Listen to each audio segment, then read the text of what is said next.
I played over 100 games in 2025, and I'll be ranking them all in this video. So just like last year when I ranked all the games that I played in 2024, which was well over 200, and we're only half of that because last year I went through my backlog. This year, we had no backlog. It's built up again a little bit thanks to all the free games on Epic, but it's still nowhere close to where it once was. Just like last year, I do have 3 sets of criteria that qualify games to make it into this tier list. The first is that I beat the game. Front to back, any percent, 100%, I beat the game. The second criteria is if the game doesn't have like a 100% or no real ending to it, then I played all of the main modes. This mostly applies to fighting games where you play the arcade mode, the story mode, and all the other modes that come with it.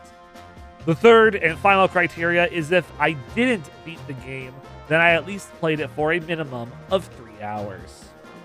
Now, unlike last year where I divided the videos into 2 for the games that came out before 2025 and the games that came out in 2025, I'll just be doing it in one video with the tier lists divided. With that, let's get into me ranking all of my games, because there's a lot still. I play too many of these. Hope you enjoy. We're going to start off with my first subcategory, which are the games that I've played before. So like, it's not the first time I played the games this year. It's Quiz Time is a solid C tier game. It's basically trivia on the play state. I don't know if it's on anything else. I forgot to play it on Christmas to get an achievement. Pokemon TCG Pocket. We played this last year. And then we stopped playing it this year because I can only do gacha games for so long before I retire from them. And I retired from this, like, I think maybe halfway, if that, through the year. Mario 64 is a C tier game. Oh, shit. Here we go again. Like I've said before in my podcast and many other places, I understand the impact this game had, but it's not good. It's just not good. What made it better was the multiplayer mod that we played it with. I do not like its controls. I think it's a great speed run. I do not think it is good casual. 7 Days to Die, it falls in here because we did a 12-hour stream at the start of the year with 7 Days to Die. So yeah, that's why this is here. It's always going to be a B tier in my heart. I still love this game to death. It's just a solid B tier game. Minecraft, the 2-week stint happened. We played some Cobblemon. It was fun for while it lasted. Supermarket Together is back. They added so much from when we last played that's like completely different. Tabletop Simulator, B tier. There's so many board games on it that it's just like you'll have fun with some, others will suck. Yu-Gi-Oh! Legacy of the Duelist is still just good. Mario Strikers, regular one. I played it on the Switch 2 library. I think I still like the Wii version of the game a little bit more, but this one still holds up very, very well. Peglin, I don't gotta say much. Peglin is still based in Balatro. Goes down from S to A simply because I kind of burned myself out with Balatro with how much I was playing it. Final Fantasy XIV post Dawn Trail has done really, really well that it moves itself back up to A. I think post Dawn Trail has done really well with its story stuff, with the Arcadian raids. I liked Dawn Trail. It was fine. Post Dawn Trail, really good. Pokemon Rumble, one of my favorite Pokemon games of all time. I love Rumble Blast, but I don't have my 3DS anymore to play Rumble Blast, but I still have my Rumble on my original Wii. Metaphor, ReFantasio, and Pokemon XD, specifically the XG mod. Metaphor, now that I'm finished the game, since it was a top 10 game last year, but I wasn't finished with it yet, what a fantastic game to finally have done Metaphor. And Pokemon XG is a great modded version of XD. It adds a couple new variation mods. Robo Groudon is a real Pokemon to fight, which is super cool. Now that all the repeats are out of the way, let's get into the games that I played for the first time in 2025 that didn't come out in 2025. Let's start with Another Code and Another Code R. Part of the Another Code Recollection combo on the Switch. It's not that they're awful games. The gameplay is very simple, which isn't a downside to it, but it's a lot of the writing. the voice acting too. The voice acting needed work. Hidden Figures. It's a Where's Waldo type game where you're just finding certain things on a list. It's all right. Kind of boring though. Short. Not that being short is bad. It just didn't hold my interest. Mystic Pillars Remastered. Easy ass puzzle game. I think I watched like a 3-hour video and I platinumed the game. There was a story to it, but it just wasn't that interesting.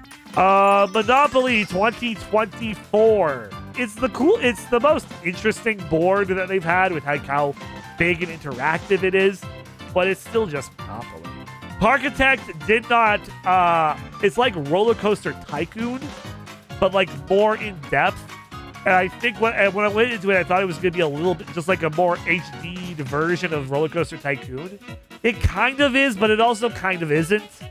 And because it wasn't, I didn't like it that much. Totally reliable delivery service. I did not like my time playing that at all. I get like the whole thing is bad controls, but it wasn't fun. Monument Valley 3, I think, is the weakest of all the Monument Valley games. I enjoyed Monument Valley 1 and 2 last year, and when 3 finally did come out this year off of Netflix games, it wasn't as good as 1 and 2 were. Arcade Paradise is just a bunch of arcade games that you play while running an arcade, while running a laundromat with an arcade in the back. Kind of tedious after a bit, but overall, the arcade games are pretty simple. Cookie Clicker is here. It's just a time killer, though, and like, it's better than this stuff because at least it's like kind of entertaining at times. Crime O'Clock. It's very much similar to Hidden Figures, where you're looking for hidden stuff, hidden people, Where's Waldo type stuff, but you do it by traveling through time and stuff to find, and so it differs each time to find the right thing. It's a little tedious finding all the stuff, but it's done a little better, and I like its concept more than Hidden Figures. Gorn! I got a VR headset this year. Gorn is cool, fun, cool, but if you don't have a lot of space, it's very meh. Kill Knight, I really don't remember much about this game personally because I played it at the beginning of the year. It did not stick well. Same with Skyracket. Did not remember much about this game. Pilgrims is a point-and-click adventure where you just point-click, hope you can interact with something that you have an item for, and then you progress that way.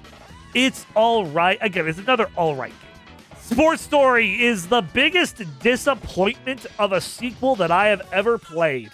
I love Golf Story a lot. Golf Story, fantastic game. Sports Story is unfinished, broken, and while it tries to keep the same energy, Sports Story just kind of falls flat. 2 Point Hospital is the weakest of all of the 2 Point games because it's the first one. And therefore, it's everything past it built upon its foundation. Vacation Simulator is the sequel to Job Simulator, which I'll get to a little later. It expands a lot, but it almost expands too much. It's weird to say that, but that's just how I felt with it. Walkabout, mini golf. Everyone else who played it when I would give them the headsets was like, whoa, we're on high cliffs, and they thought it was all real and but I'm like, no, it's just a VR game.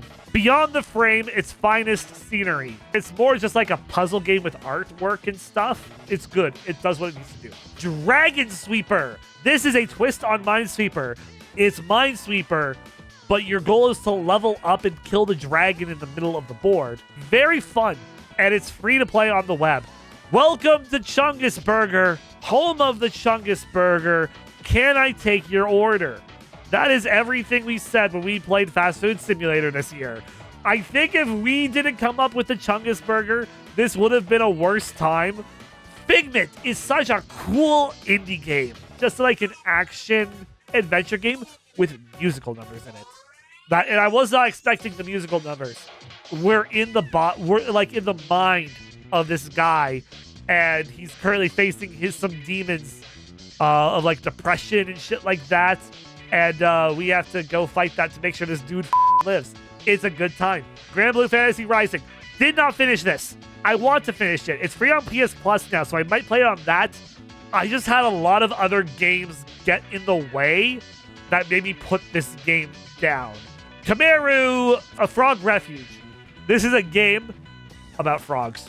You catch frogs, you breed frogs, you feed frogs. No Man's Sky, I am putting in B tier. Just because it's not a game for me, I do understand its impact on the Game Lunch crew a lot more.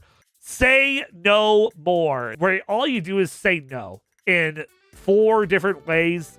It's an auto scroll. You hit a button to say no, and that's it. It's a fun little story. Strange Horticulture, another free game that I played on Epic. This one, you just collect a bunch of strange plants. You give said plant to the person to give them the remedies that they need, and that's it. And lastly, Jotun or Jotun Slayer, Hordes of Hell. This is a roguelite, where you, like Vampire Survivors and whatnot. You fight stuff, level up to fight bigger stuff.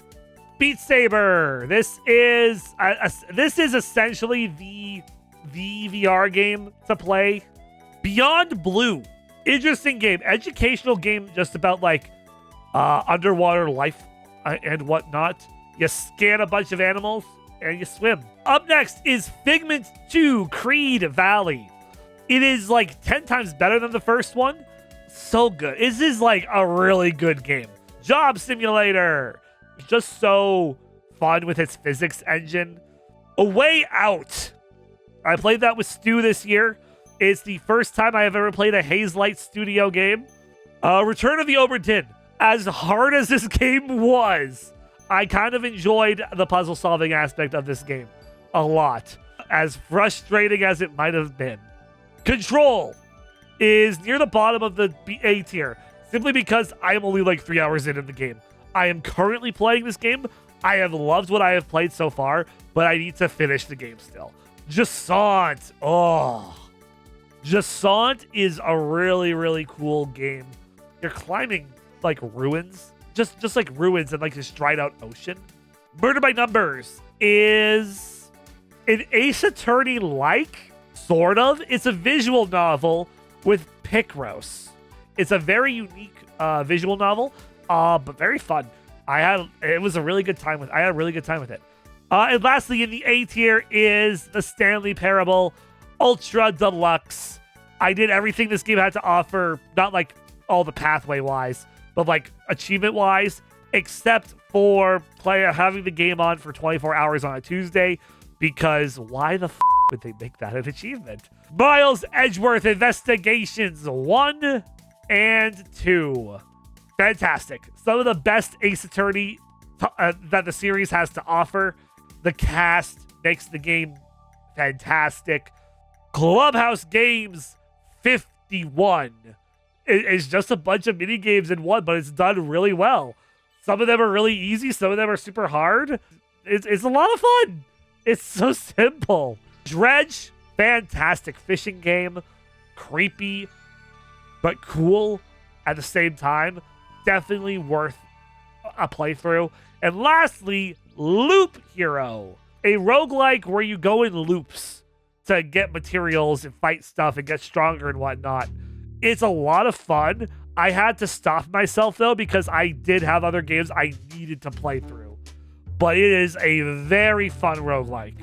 And this is the final list for the games that came out prior to 2025. It's now time for me to rank all the games that came out in 2025 that I played. The only difference is there is no S rank. It is a top 10 rank. And then there is the worst game of 2025 that I played. You know what? Let's just get it out of the way, shall we? It is the Nintendo Switch 2 Welcome Tour. This is barely a game. It's, sure, $10. Not worth that. It should have been free. Like, it's cool if you really like the hardware, if you want to learn about the hardware, but let's be real, not a lot of people really want to do that. This is just Nintendo doing a greed. Above that in the D tier, a game about digging a hole, simple, empty-headed game. Make Room, again, simple, empty-headed game. Unless you really like the design aspect of it and can find yourself playing hours of it, the main game takes less than an hour to beat. And Shadow Labyrinth. So this is the Pac-Man Metroidvania, where Pac-Man is a robot that can fuse with you to make a mech. Like, it's not bad. It's so long and so boring that I just dropped the game. Moving on to C tier. Cheese rolling. It's in C tier. Even though I am goated at the game, it is in C tier for cheese. Dreams of Aether. It's a WarioWare type game in the Aether universe. Silksong is a C tier game. Fight me.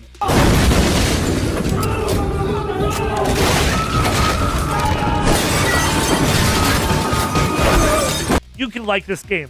Like, I don't. I just don't. I try to. I love Hollow Knight. Regular Hollow Knight, I love.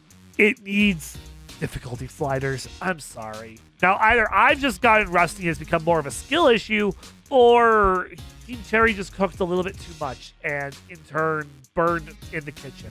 Pokemon Friends. This was a new Pokemon mobile game that came out. That's just like a daily puzzles and you make plushies with the yard that you get. It's cute. It's simple. SpongeBob SquarePants, Titans of the Tide. It's all right. It's good, but like that's about it. It's just good. It's better than the Patrick Star game. Headliners and Repo. They're two Lethal Company style games. Repo, you're getting garbage to get money, and Headliners, you're getting photos to get money. They're both very similar games.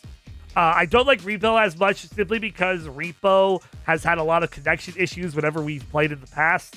And lastly, Persona 5, The Phantom X.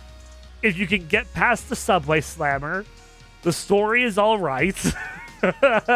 Persona and Gacha, not the greatest mix, honestly. If they ever do like, oh, hey, you ever just want to play the story of P5X and nothing else, and they just give us that, I'll take that. All right, moving on to B tier. We've got Aloft, a survival crafting game. It's basically Raft, but Sky Islands. Pretty cool, pretty fun. Is this seat taken? Cute little puzzle game where you just put people in their seats. Guilty as Sock. It's courtroom drama with your friends. The Oblivion remaster. It's everything Oblivion has, bugs and all. No Sleep for Kaname Date from Eye of the Somnium Files. A great entry between the first two games. That in the middle of it is great. RV There Yet. It's got its challenges, but it's a fun little wacky game to play with your friends. Uma Musume. Gritty Derby. Horses. Horse Girls. They race. Kind of a fun gameplay loop, not gonna lie. Go to sing, go to sing, go to sing. Go to sing, go to sing, go to sing. Tiny Bookshop. Fantastic, cute little indie game where you're just selling books. And you recommend books to people to sell as well. The gameplay loop can get a bit boring after a bit, though. But other than that, it's very fun. Grandma No.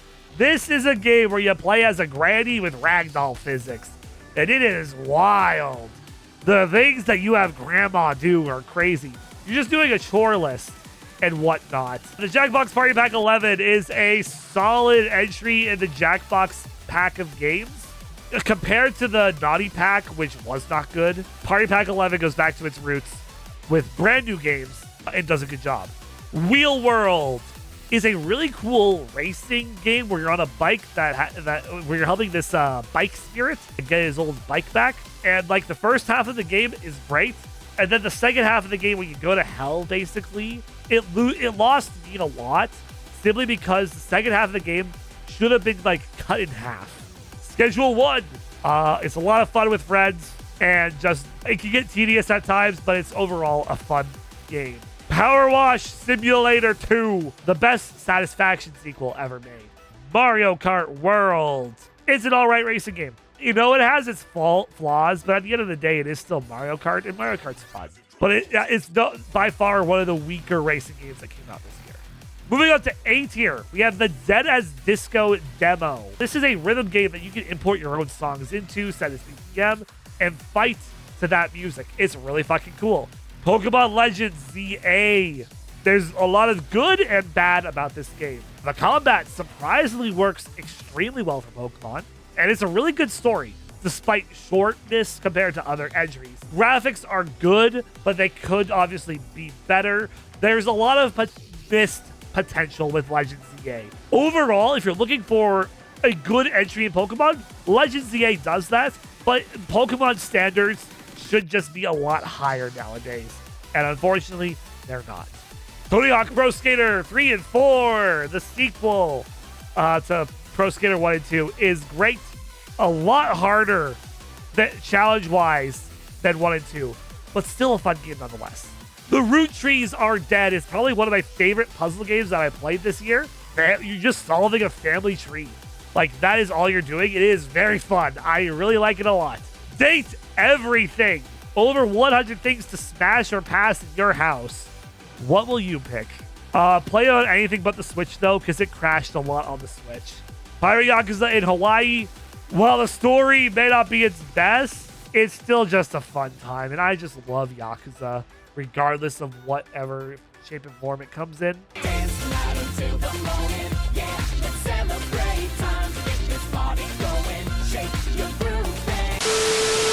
Duck Detective and the Ghost of Glamping. It's super funny. It continues on they improve the dialogue even more from the first game. There's just so much funny stuff in this game. It doesn't take itself super seriously. Very fun game. Peak. What are your happy place?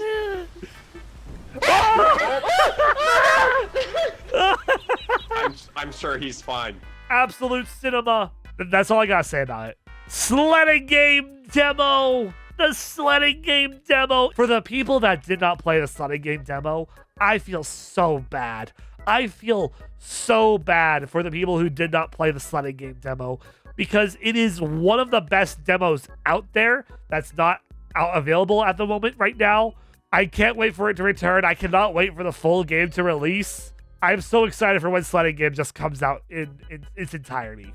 Borderlands 4 is a really good entry in the Borderlands series. I have over 80 hours in Borderlands 4, and I platinumed the game. Me and TC played it all the way through, essentially co-opted it. I had a really good time playing Borderlands 4. Mega Bonk is a very fun, very quirky roguelike that does not take itself seriously at all, and I love that about it. Haste, a super high pace, high speed roguelike where your goal is to just go fast and get to the goal. All right, well, that's going to do it for this YouTube video. To find out what order all of these games get into the top 10, you'll have to go watch my top 10 video games of 2025 when that releases. So until then, thank you for watching this video. We will see you when I go rank my top 10 games of 2025.